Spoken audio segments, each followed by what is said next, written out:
Hello, hello. Welcome to the fifth episode of Vida Pod, where we talk and explore personal health and wellness. I'm Dr. Rashma Balasuriya. I'm a general practitioner with a special interest in women's health.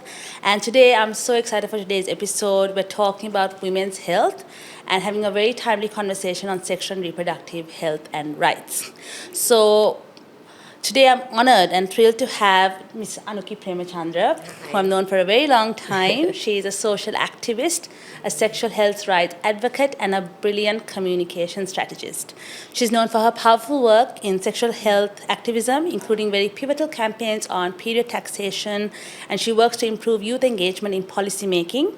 She's also been very candid about her personal journey with PCOS, polycystic ovarian syndrome, bringing visibility to an often overlooked condition. So thank you for joining me today, Anuki. It's so brilliant to have you because you truly inspire me. I feel like we met... You're too nice. No, for real. Because I feel like we met in 2018 when we were working on menstrual product taxation. Yeah.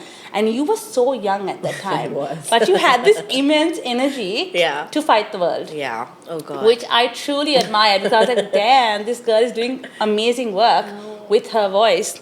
So what first inspired you to step into activism, particularly around women's rights and reproductive health, which is always a challenge? Yeah.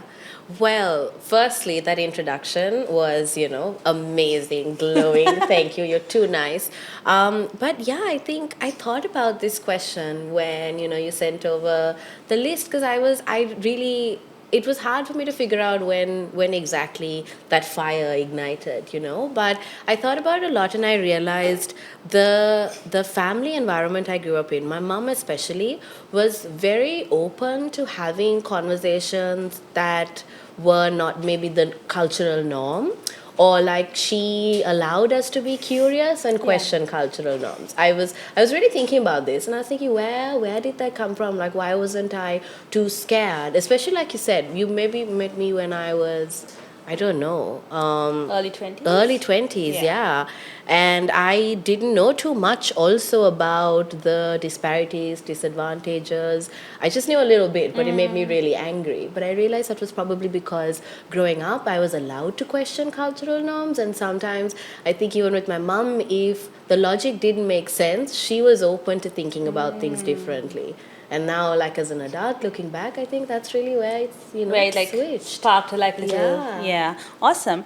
So like I mentioned before, you campaigned relentlessly for reducing period product taxations in Sri Lanka. So what was the driving force behind that, and what impact have you seen? Because we've been going back and forth for a while now. Period products are still taxed. Everyone's still a bit up in arms about how much they're exactly taxed, because it keeps changing every year. But what is the kind of impact you've seen since that campaign? The start of these things.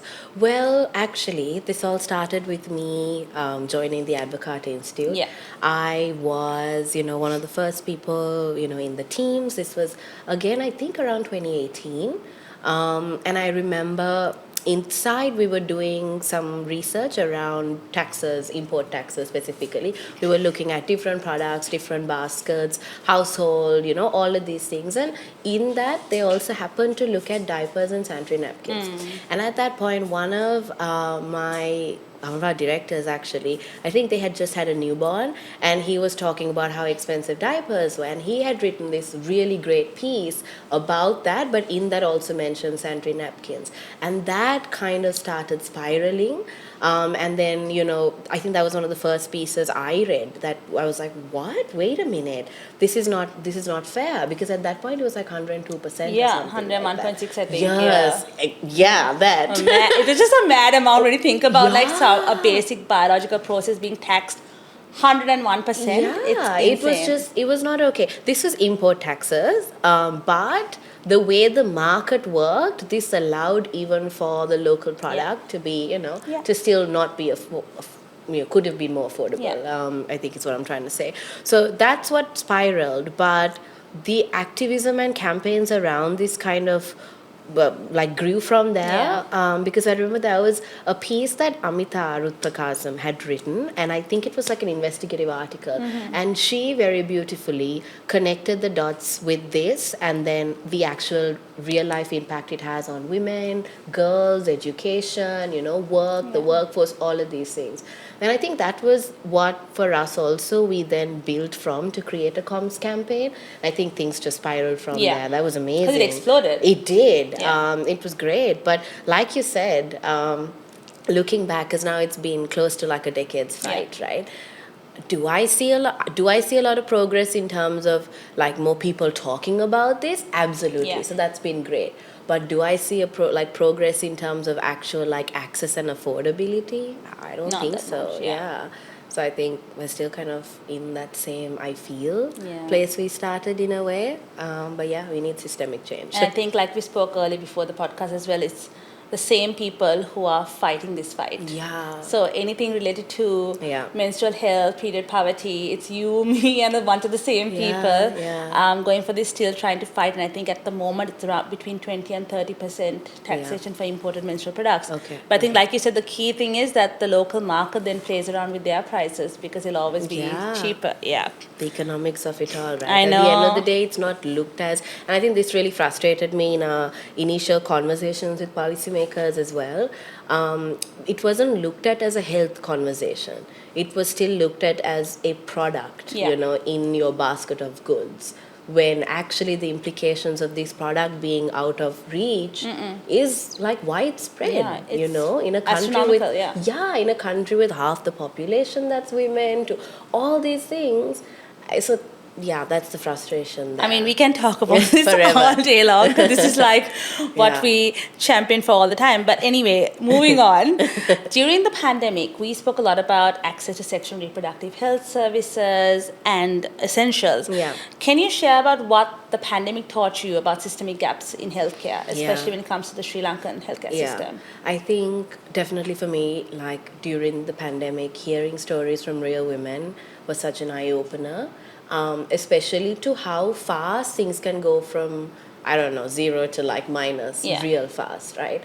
Because for 10 years, I've been working in the development sector. So the good thing is, by working with like-minded organizations, donors, partners, that kind of thing, I was always able to meet people that and hear, actually their real life experiences and stories. So I knew that all of these things weren't in like just a storytelling level. These were real people saying that they were struggling.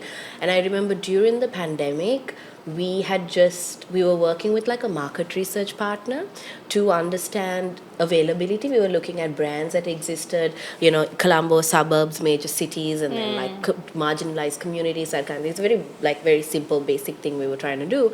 But I remember during that time, was when the pandemic came, and then suddenly the conversations was, actually there's nothing available in some of these groceries, or the product was this now, but like we don't have it available, or it's more expensive. There's a lot of things, right, during the pandemic that happened, from cost of living increasing, inflation, to after that the crisis. So I feel like very visibly you can see people struggling, and even your own, from like friends to co-workers to people started having those conversations as well about how expensive things were getting. So obviously sanitary napkins to a family that is struggling to like afford daily meals, this sort of thing definitely is not at the priority, bottom, right? And then what does that do? Because it's a bigger conversation about dignity, I think, Rashmira. Like forgetting the price conversation about it. I think that's what like makes me sad as well, because when women, girls don't have access to basic, sanitary napkins or like other even menstrual health services, it plays a big role with dignity. Suddenly you're ashamed. Not suddenly, a lot of parts of our culture make us feel that way. But you're ashamed then to like be a woman, to be going through this.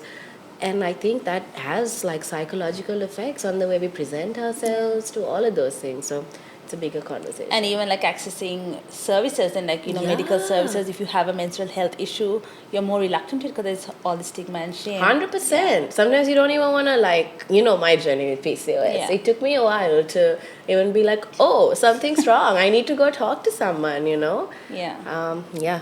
Yeah, true. So we'll touch on the PCOS in a little bit. Yeah. But you've spoken about youth engagement at international forums, Yeah. right? And the importance of it, given that youth make up for almost a quarter of the population of Sri Lanka. Yeah. What do you think policymakers often miss when it comes to youth engagement on, any issue really, but especially when it comes to things like sexual and reproductive health issues? That's a great question. I just hope I don't piss anybody off in how I'm probably going to respond to this. I've been very lucky to have been at some incredible SRHR forums over the last few years. A lot of it comes with some of the work I've been doing with the Family Planning Association. But one thing I think I do see a lot, actually, on a global, like regionally, globally as well, that I think that issue is constantly there in kind of a misunderstanding of what young people need. I'm sorry. It's fine.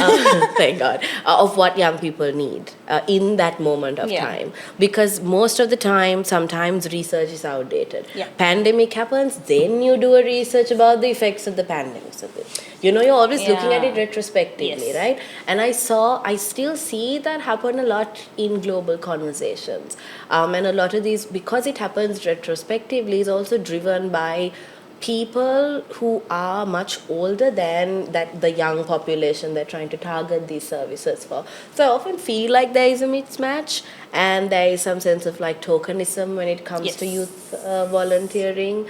And I've seen this like regionally, globally, so I think it's just... There's like one seat at the table, and that's all that matters, that one voice basically representing. And it's always like sometimes you're looked at also as that young person, like token, so what would young people think? Yeah, and then you speak for everybody. Yeah, so I think like, the way you engage young people, I think needs to change, right? They're allowed to make decisions as well, maybe in terms of policies or like, even accessibility in terms of what they want.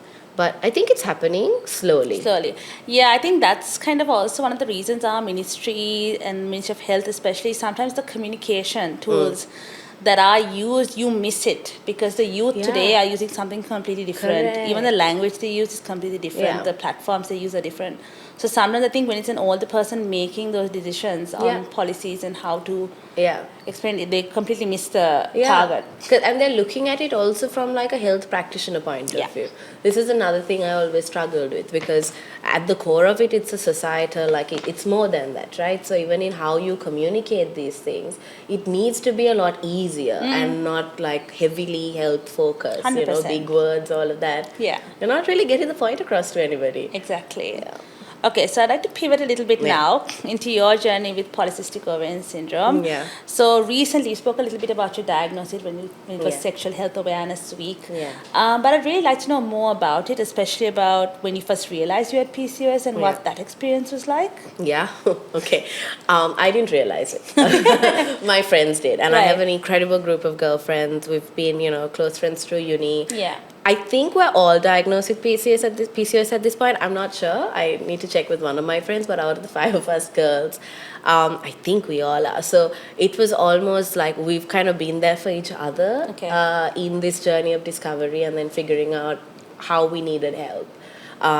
So to tell you how I figured this out, I think I just, for the longest time had irregular periods, but I didn't want to talk about it, and I didn't realize also like, oh, there could be more here, to check out. And I think it was in one of these conversations at uni, I think. My friends were like, hey, you need to go see someone. I was like, nope, I'm not going to go see somebody. I don't want to talk about this, I don't want to like talk to like a man about it even, because like a lot of OBGYNs are men as well. So I was like, I'm not ready for this. I don't want to do it. But they pushed me. They were like, maybe they even told me who to go to. I don't remember. But they really pushed me to go have that first conversation. And then when I went, obviously like they did the test and they said, okay, you got PCOS. But 5 years after that, I still didn't know what PCOS was, because I was put on the pill straight away.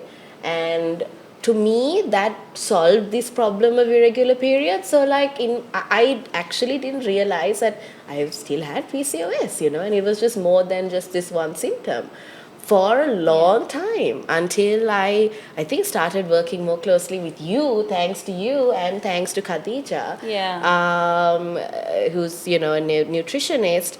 I started to learn more about what this was. And that basically the oral contraceptive pill is a management form for PCOS, but you have to treat the underlying causes and the lifestyle changes that are needed. Yeah. Because PCOS is more than just irregular periods. Correct. And I didn't know that. I didn't know that for 5 years after being diagnosed, So it took me a really long time to get here. I feel like 1 in 10 is the current stat we have. I feel like amongst the Asians it's a bit more, given our genetics and also our lifestyle factors. But the current stat is about 1 in 8, 1 in 10. But yes, like you said, it's increasing. I see more and more patients with PCOS. And these are diagnosed patients who have the scans, not just people guessing on TikTok and things like that. So how long did it take you from the time you first had that irregular period where you were not getting it maybe within 40 days till you got diagnosed? How long did it take you to realize that? I don't know. Years? Yeah, years. Yeah. No, and that's it's not just you. There are so many like that who are like, oh, period is not here. That's okay. I'm not pregnant. That's okay. Yeah, and I was young too, right? So obviously, like, it didn't. Actually, I was like, oh, I don't get my period every month. So that's great. Yeah, that's great for me.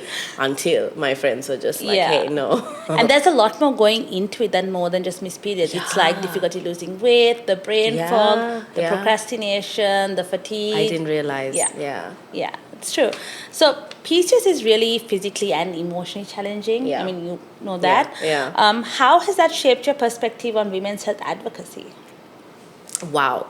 I think just me not knowing enough about this and kind of not having kind of access to that information for a while after even being diagnosed with it, I think for me was one of those big like windows to realize that not just me, a lot of other people don't know about some of these, like about, I guess, our own hormones, how they work. I feel like we didn't get a lot of this education growing up, right? And given the society and culture we live in, even like around dinner tables or whatever, these things weren't conversations. 100%. So there was a lot here that we didn't know, and I feel like that really affects the way sometimes women see themselves, the way we respond to some of our needs. Because, like even for me, learning about cortisol, to all these things, why at 3 p.m. I craved a snack, to my weight gain over the years was because of PCOS, and I didn't realize that, because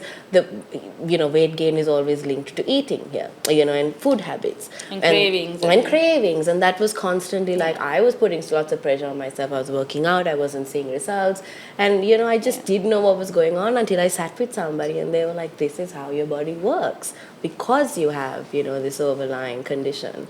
And I know a lot of people sometimes don't know that or don't realize that until they get professional help. I think, like you said, growing up we didn't have comprehensive sexuality education, and people think that comprehensive sexuality education is just sex, but it's not. There's so much more to it. It's about learning about your menstrual cycle, learning about problems with your menstrual cycle, in addition to like communication, consent and all sexual related topics. There is so much more to it, but we didn't get that growing up. So even our health seeking behaviors, like when should we go and see a doctor, we don't have that, like, oh, you're right. And also, like you said, like we grew up in a very stigma, like culturally sensitive kind of time where people didn't have these conversations with their parents. You don't talk about periods. You get your first period, you have a period party, and that's it. Oh my God, you have that announcement, and then which is, I mean, it always baffled me as well. Growing up, it did. Thankfully, my parents didn't conform to some of those norms. Thankfully, I would have died.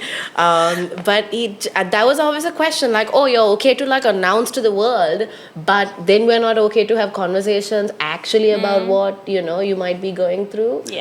So baffles it's me. Crazy when you think about it. But what misconceptions about PCOS do you wish more people understood? Because there are a lot. Whoa. From a very, very personal point of view, I think the weight. I think that's something that people really need to understand. For starters, Sri Lankans need to stop talking about weight all the 100%, time. 100%. But that's like a long conversation. Yes. But then, like, the second layer of it is a lot of the time when you do have hormonal issues, until you kind of start getting into managing your symptoms, you really don't know what's going on with your body. So you're guessing, like, you're not nice to yourself sometimes as well. And then the added pressure of everybody else, having comments about things. I think weight, that's specifically one thing that people need to be a little bit more sympathetic of. And two, I think for me, what you said about fatigue, those things also I didn't realize. And like my energy cycles, during the day, and why certain sugar cravings hit because I was running on low energy. Now that to me, I think it took me like a couple of months with Khadija to even get Realize. it. Yeah. Because with her, I was able to notice my patterns, right? And that's where it starts. So yeah, that I think, and it has a lot more to do with also sometimes even your emotions and how you're able to regulate. I think that's what happened to me, right? So 5 years of being on the pill, into like the 5th year, I realized that anyway I'm an anxious person. So what to do? But I realized like I was getting a lot more stressed, a lot more angrier when I got stressed. And some of these things to me was difficult to figure out why I was feeling this way. Because I am someone, I do try, like if I do get unnecessarily mad at something, I do try to later on be like, why did that trigger me so much? What can I...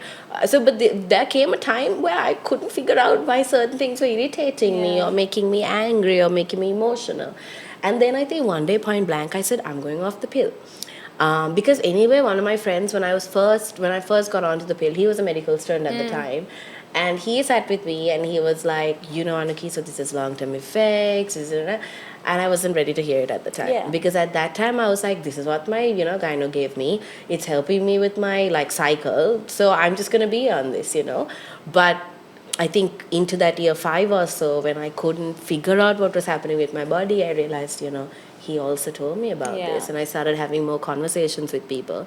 And just one day, point blank, said, I'm going off the pill. I shouldn't have done it, but I did that, met Khadija, met you, and was just then after that trying to be like, okay, if I'm not on this, anyway, how do I figure out my symptoms and how do I start managing I think this? that's so important you said that, because the pill is an option, but it might not be an option for everybody.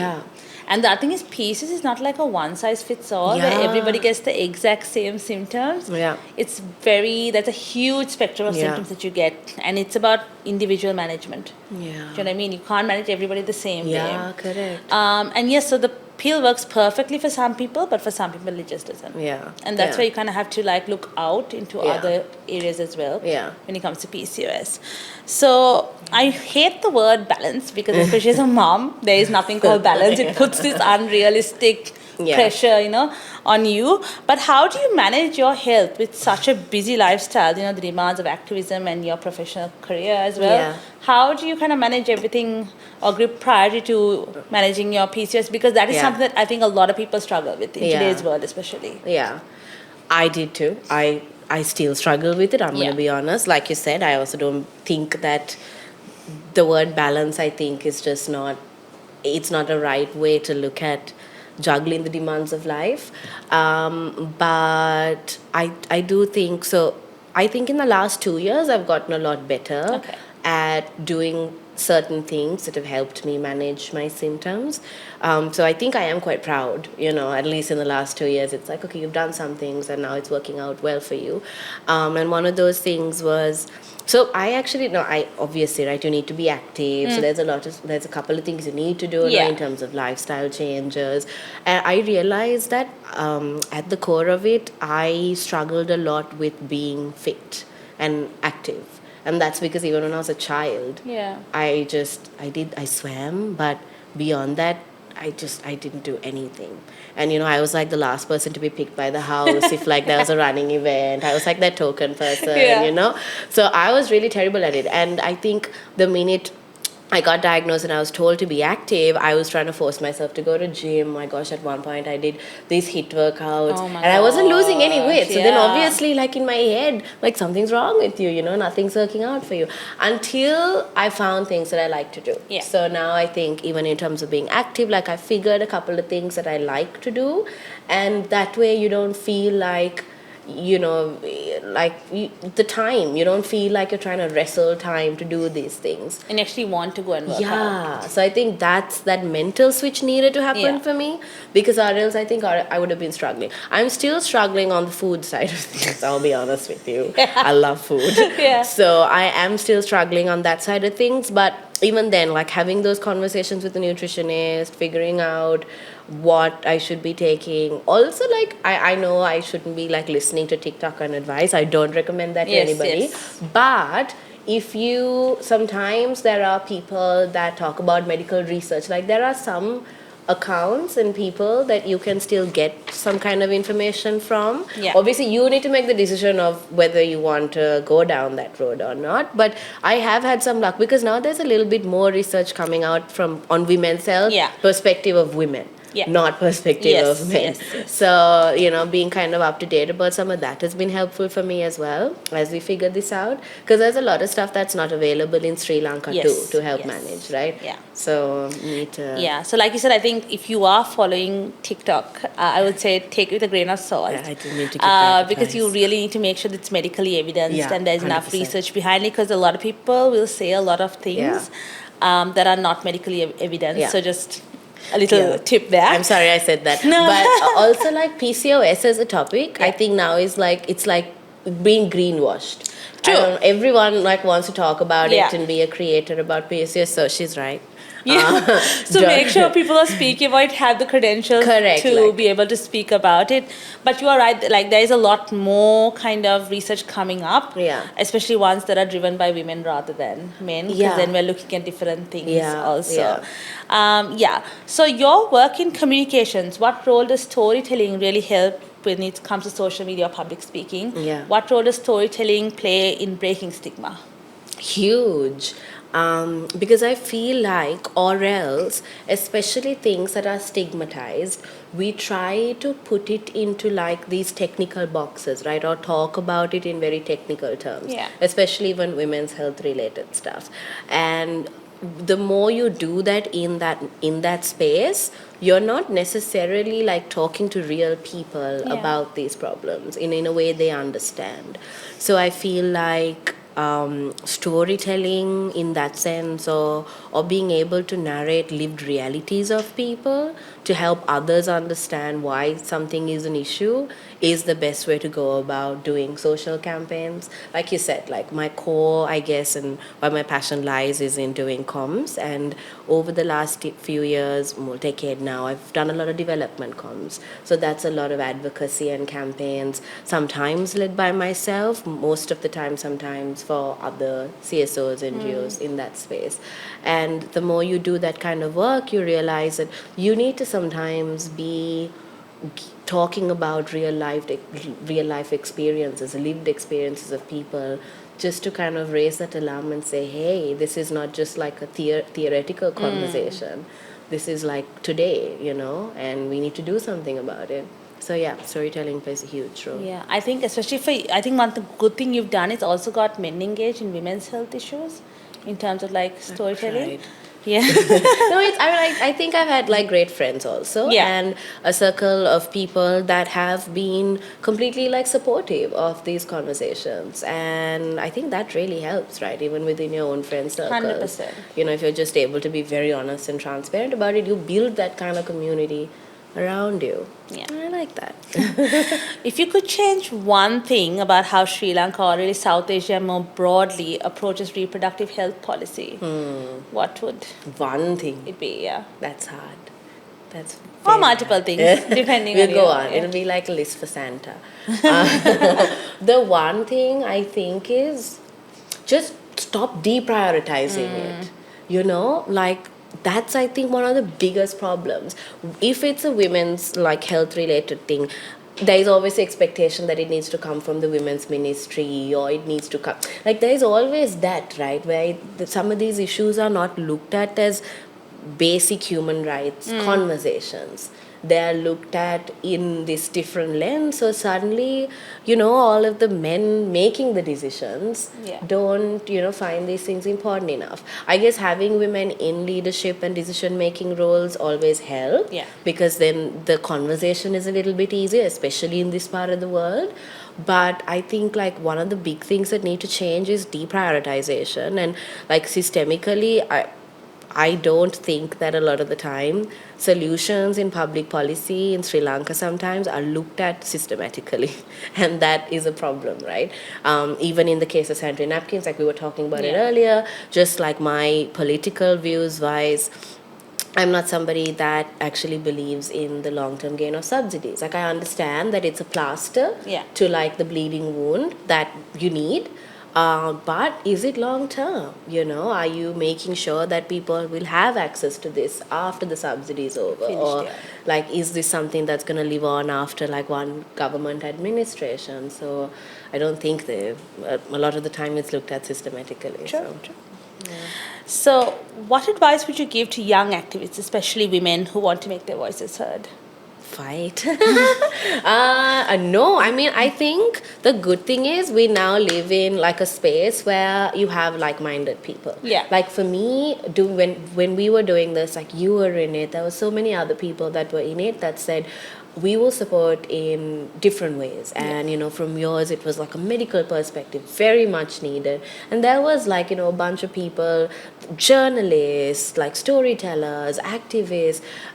So there is a community of people. So I feel like now, even for young activists, when you want to take up a cause and when you want to fight for something, I don't think you're necessarily starting from ground zero. Like what you're fighting for might be new, or like a current need, but I think that there's always community that you can find. There have been doors that have been opened that can help you. That can help you. Not just in Colombo, I think there's a lot of activism that happens outside, and in very like loud ways as well. And sometimes actually bringing more change than the kind of centralized policy making change that we've been trying to push for here, right? So that my advice is back it up with research, because a lot of the time, and you can be wrong. Like it's okay to be wrong, because even for me, this whole like journey in activism or like journey around like fighting for the taxes, I don't think plan A that we drew up is what we ended up with. Sure. Because the more research you do, the more people you talk to, you need to realize, okay, like maybe the perfect solution here, you won't be able to achieve. That's just like politics, and like that's the reality of things, right? So then how do we kind of figure out a version of that reality that works for us now? But so be open to that as well, because or else pivoting kind of. Because or else I feel like you'll kind of, if it's something very difficult to fight for, then you may not really be able to get your voice heard. Like that's the first step. And then you need to think, okay, after that seeding things, you can do that. But I guess that's advice. Always such a great conversation with you, Aniki. Honestly, thank you so much for joining us today. And I'll most likely see you around fighting the good fight. And maybe at our next appointment. Improving sexual and reproductive health rights in Sri Lanka. And thank you to all our viewers for joining us today. If you'd like to join the conversation, or there are topics that you'd like to hear about, please do drop it in the comments below or send us a DM, and we'll be more than happy to talk about it. See you on the next episode. Thank you.